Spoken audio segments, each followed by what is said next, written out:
Papas na Língua, com o professor Dionísio da Silva. Oferecimento Dr. Roberto Guida, cardiologista e clínico geral. Cuide da sua saúde. CRM 52494629. Ligue 24309063. Professor Dionísio da Silva, antes tarde do que nunca. Professor, bom dia para você, tudo bem? Bom dia, querida Ágata. Bom dia, querido Cristiano. Bom todo dia, mascarado professor. de preto aí no estúdio, parecendo o Zorro. A Ágata, pelo menos, está parecendo assim, uma daquelas vestais que estão limpando a estátua e daí cobriram um pouco, né? Não, e professor, vou aproveitar porque você já levantou a bola pra gente começar com a primeira palavra. O nosso rosto tá tampado, né, professor? E aí a gente tem que falar muito com gestos, não é, professor? Olha que maravilha, sacada, hein? Você Tá está vendo? sempre muito Eu tô à atenta, frente viu, do meu Ágata? Você é uma menina que tem futuro. Eu tenho passado, mas você tem futuro, viu, Ágata? Olha, e falar em rosto, eu estou com saudade de alguns rostos. E domingo passado eu ia almoçar com os queridos amigos da família do embaixador Baena. O embaixador Baena Soares foi secretário-geral da OEA, da poderosa Organização dos Estados Americanos. Hoje vive aposentado, é sempre uma boa companhia, mas estávamos com suspeitas de Covid. E o doutor Roberto Guida nos recomendou, a mim e a Michele, exames para a gente não contaminar os outros sem querer, não é? Então nos recolhemos. Eu queria dizer então que o rosto é indispensável e o gesto e que complementam a fala e que, como a língua portuguesa é filha do latim, nós temos que sempre voltar ao latim para ver o nosso berço. Hoje, Ágata e Cristiano, os agentes imobiliários oferecem apartamentos e casas à venda e dizem, olha, aqui na sala tem lavabo. Ninguém se dá conta de que lavabo é a primeira pessoa do verbo lavare do latim, que é eu lavarei, porque o lavabo ali é para lavar. E quando a gente não usa palavras, a gente usa gestos, usa o rosto. O Santo Agostinho tem uma frase muito curiosa. Ele diz, um rosto irado não é latino nem grego. Irado mudou de significado, né? Hoje não é mais brabo. Irado é uma coisa assim, boa, extraordinária, o valor é positivo. Mas ele queria dizer que você sempre sabe ler o rosto de quem fala qualquer outra língua. O rosto está ali. E também tem o gesto. Rosto veio do latim rostrum. Então, é uma palavra muito antiga. E os gestos também. E gesto veio do latim gestus, que também é uma palavra muito antiga, mas esta tem um registro muitíssimo curioso, os gestos, porque ela é uma linguagem universal e alguns gestos já existiam no Antigo Egito. Por exemplo, você vê um mendigo pedindo alguma coisa. Aquela posição da mão já foi registrada no Antigo Egito, porque o mendigo pedia assim também. Quem pedia, pedia assim. Você olha, chega num lugar, tem cruz dando um sinal, ou crucifixo. Quando isso entrou na língua portuguesa, na simbologia da cultura lusófona, não é tão antiga quanto esses gestos da mão pedindo, do polegar. O polegar para cima é antes do crucifixo e da cruz, o polegar para baixo. E para concluir, porque não ficaremos aqui num solilóquio, vamos conversar para concluir essa primeira parte. Você está no trânsito, de repente vem uma mão assim para fora da janela, unhas bem cuidadas, eu presto muita atenção a unhas, eu sei uns 250 nomes de esmalte, que uma vez tive que fazer para minha coluna na cara, pesquisar isso. E a mulher com o dedo médio levantado, às vezes os dedos cheios de joias, que eu suponho caríssimas, com o dedo médio levantando, mandando alguém tomar naquele lugar. E é universal esse gesto, hein? Muitos anos. Oi? E é universal, né, professor? Não é só no Brasil, o mundo inteiro conhece. Até onde eu sei, só na Inglaterra que tem uma variante, que são os 2 dedos ao lado do polegar, né, o indicador e o médio, virados com a palma da mão na direção do seu rosto. Mas é só lá mesmo. Pois é, Cristiano, mas nos Estados Unidos, por exemplo, que também é de língua inglesa, esse gesto tem outro significado, quer dizer ok. Tanto que desembarcou um presidente americano no Brasil, aliás, uma alta autoridade, fez esse sinal de ok na porta do avião e as pessoas deram uma vaia nele, porque ele estava mandando todo mundo tomar naquele lugar e ele queria dizer que estava tudo ok, que ele tinha chegado bem ao Brasil. A gente pode ter, então, esse otimismo, professor, quando vê o dedo médio, para não se estressar, falar, ok, tá tudo ok então para você também, tá? Não, e aí eu fiquei pensando, professor, agora, sobre como os gestos falam tanto, mesmo sem falar verbalmente, né? Porque se você for pensar, por exemplo, você tá na escola, você levanta o dedo, você quer falar. E aí as pessoas já sabem. Quando você cruza o braço, já falam assim, tá com o braço cruzado por quê? Tá chateado? Como se você tivesse chateado com alguma coisa. Quando você bota o dedo, o indicador que você usa pra falar, e bota na frente da boca, você tá pedindo silêncio. Então tem vários gestos que a gente usa no dia a dia, acaba não percebendo, mas que falam muito, né, professor? Exatamente, o corpo fala, a posição do corpo fala. Se você encontrar o Cristiano caminhando cabisbaixo, com os ombros caídos, ele está desanimado. É provável que ele esteja. Se você encontrar o Cristiano com um passo firme, numa posição de... Ele revela, ele conta como é que ele chegou ao trabalho, o corpo fala. E agora, queria dizer também o seguinte, às vezes você está à mesa e saibam que um escritor vive de detalhes, mas às vezes detalhes minúsculos que nem sempre os outros percebem, mas um pintor... um psicanalista, um escritor, alguma pessoa preocupada em representar e expressar o que diz nos gestos, nota, por exemplo, o modo como uma pessoa olha para você enquanto te ouve. Ela fala com as sobrancelhas, ela fala com o movimento dos lábios, ela fala com os olhos, e quem tem olhos claros neste particular é muito mais vulnerável. Aquela então, testa se o seu franzida, né, namorado, professor? Se a namorada tem olhos claros, você pode notar que a dilatação da pupila você nota mais facilmente, mas nos olhos morenos, nós que temos olhos escuros, escondemos mais. E quando eu fico com vergonha, minha bochecha fica logo vermelha, professor. Agora de máscara eu tô podendo disfarçar mais. Mas quer me deixar sem graça, falando alguma coisa que, enfim, me deixe com vergonha, a pessoa percebe na hora que eu tô com vergonha, porque minha bochecha fica logo rosa. O nosso corpo não deixa a gente mentir sobre algumas coisas. E aí, professor, já vou emendar na nossa expressão, porque tem muito a ver com isso. O que é dito com expressões faciais e com gestos sem palavras. Vou dar alguns exemplos. A mãe que levanta a mão espalmada, não fechada, né? Porque fechada é outra coisa, é o soco. Esse gesto aí a gente conhece. O soco é agressivo, mas é de pugilato, do pulso, né? Do punho, tanto que o verbo pugnar é lutar, porque a primeira luta foi com o punho, foi com os braços, ou então a pontapés. O corpo, ele expressa não apenas ira, raiva, agressão, vontade de lutar, mas também a doçura e tal. Mas neste caso, por exemplo, a mãe que mostra a lateral assim da mão, a mãe mostrando a lateral da mão aberta para a criança, olha, ai, ai, ai. Então já diz ai, ai, ai, por quê? Porque se apanhar vai ser ai, ai, ai. Mas agora, com a lei da palmada, este costume de bater nas crianças, felizmente, foi abolido. Outro gesto, Agatha, Cristiano e nossos queridos ouvintes deve saber de outros aos milhares, né? Na minha geração, havia um gesto que era inclusive característica da nossa geração e que resumia as duas palavras do nosso lema: paz e amor.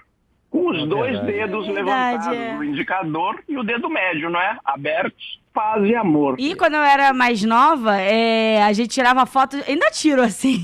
Não, muita hoje em dia gente menos. usa ainda. Mas as fotos eram todas com paz e amor, professor. Até voltou, tem um tempinho, eles caiu em desuso, mas assim como a moda, né, que a todo momento em sua reciclagem ela traz elementos antigos e joga pro moderno.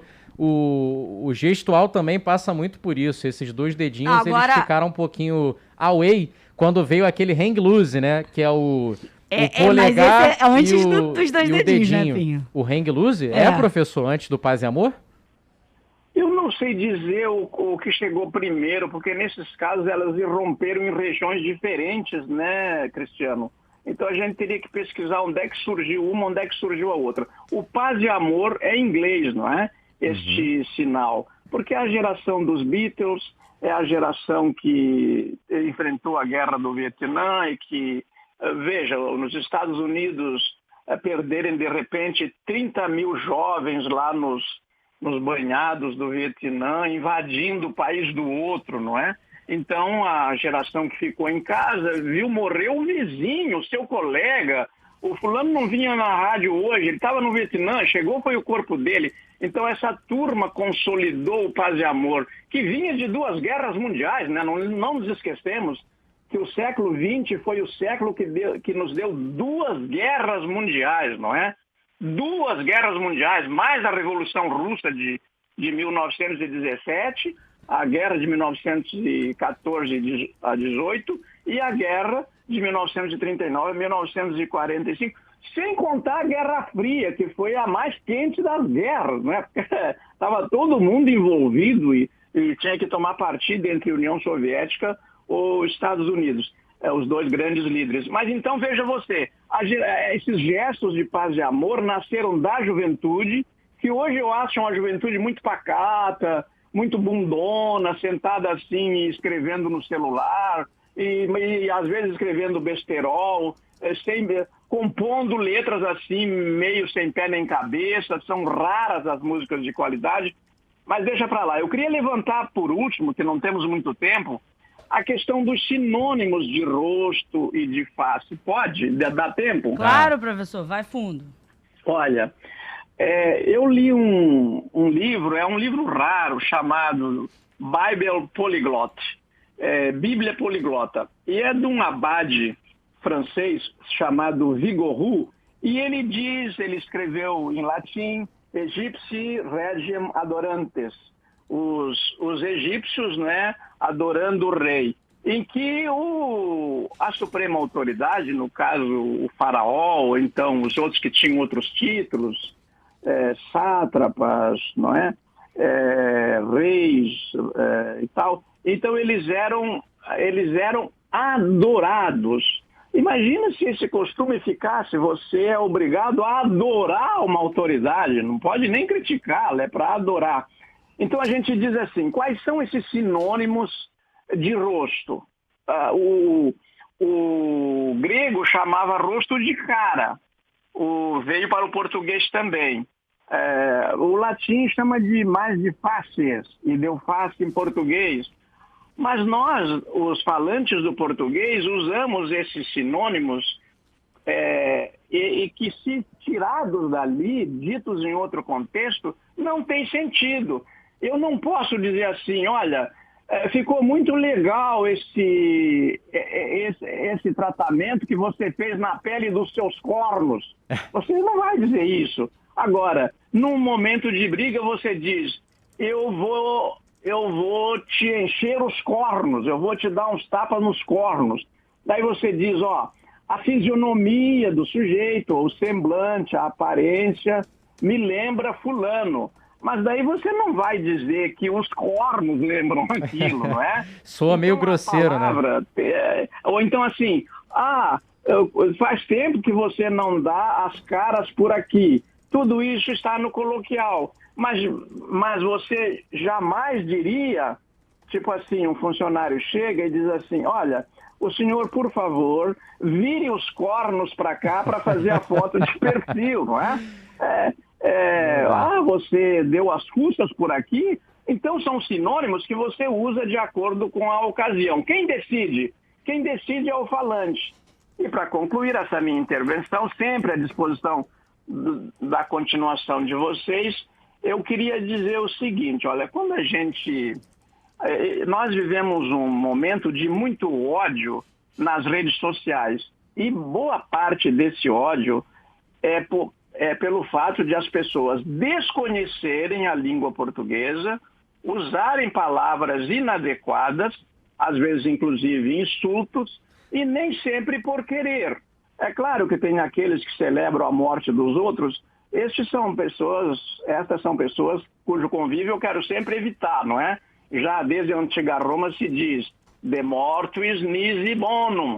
Dos mortos não se fala a não ser o bem. Por quê? Porque não pode mais se levantar, não pode mais se defender. Então, os romanos criaram isso. Mas o que eu queria concluir aqui nessa nossa conversa, da minha parte, é o seguinte, que se a gente não estivesse despencando nas classificações internacionais da boa educação, o Brasil está em 58º lugar em educação, em qualidade de ensino, numa classificação de 60 países.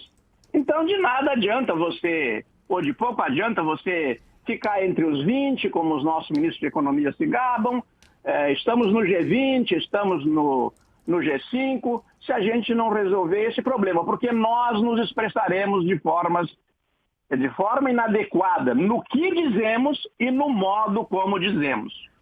Tem vários ouvintes participando pelo WhatsApp sobre a nossa coluna, sobre esse tema, né, Pedro? Sabe o que eu lembrei quando o professor veio com essas nuances do rosto, fisionomia, cara e etc., daquela expressão, e aí eu até fiquei curioso, pode ser uma para uma próxima coluna. Que quando você fala assim, que cara é essa? Aí a pessoa responde, quem tem cara é cavalo. Eu sempre quis saber também por que quem tem cara é cavalo. É como se fosse algo mal educado, você falar que a pessoa tem cara. Mas traz aí os ouvintes, Pedro. Pois é, Pim, Agatha e professor, muitos ouvintes participando aí dessa temática. E o Leonardo, ele fala aqui de algo que representa muito bem essa ideia de que as expressões falam, que são os emojis. Né, verdade, que a gente utiliza na internet. E figurinha também, verdade. Quantas pessoas que só se comunicam por isso, né, e conseguem passar ali a ideia. E a nossa ouvinte também, Simone, ela falou aqui que esse sinal, né, que você levanta o indicador... Paz e amor. Paz e amor, nunca saiu de moda, diferente de outros. Aí ela lembrou que até está disponível no teclado dos emojis, mas o Hang Loose, que a gente mencionou, também está disponível, né, então... Não sei, o Hang Loose ainda tá na moda, esse pessoal ainda usa. Eu digo assim, saiu de moda, caiu um pouquinho em desuso, mas realmente sempre esteve vivo. E mudou de significado ao longo do tempo também. O tiozão do pavê, que com certeza tem na família de cada ouvinte, ele chega, e aí galera, no Hang Loose. É porque os ouvintes não estão me vendo, mas eu fiz o sinal do Hang Loose agora. Chega no almoço de família no domingo, falando, e aí galera, fazendo esse sinal. Então acho que também nunca caiu de moda, né? O importante é você usar o que te faz sentir melhor, que te faz se expressar da forma como você quer, sempre atento às diferenças culturais para não passar vergonha, não fazer igual o Mr. Bean, lembrou o Marcos Lacerda, nosso chefe de redação no filme, que ele sai dando o dedo médio para todo mundo, achando que está cumprimentando, mas está mandando todo mundo para aquele lugar. E aqui no Rio de Janeiro, então, atenção com os gestos que você vai fazer, porque a gente falava até mais cedo sobre a influência que os criminosos exercem, né, traficante, miliciano. Às vezes os gestos não são bem aceitos de acordo com os territórios. Então, infelizmente, é o mundo que a gente vive. Professor Dionísio da Silva, a notícia boa é que semana que vem tem mais. A notícia ruim é que, infelizmente, temos que encerrar, mas a coluna tem repeteco no final de semana em toda a rede Band News, professor. Vamos concluir com uma frase de despedida para elevar o nível cultural dos nossos ouvintes. Certas coisas tidas como por óbvias, por exemplo, a presença da cruz em vários ambientes, sem o crucifixo é do século IV. E com o crucifixo já é do segundo milênio. Ninguém celebrava a cruz e ninguém celebrava crucificado até os finais do primeiro milênio. Então, hoje é um símbolo dito como favorável, não é? E pode ver que por trás dele está uma história trágica de um sujeito assassinado pelos poderes do Estado, que o julgou e condenou e crucificou. E esse trouxe uma mensagem muito bonita, a mais bela, e que é simbolizada também por esses 2 dedos levantados do paz e amor. Amai-vos uns aos outros, não é? O amor ao próximo se tornou um grande mandamento. Então, muito obrigado. Amar não é aceitar tudo que o próximo faz, mas é pelo menos tolerá-lo, não é? Sim. Isso aí, Muito obrigado. professor. Um Valeu, beijo para prof. você. Até semana que vem, Beijo. professor. Até a semana que vem. Obrigado.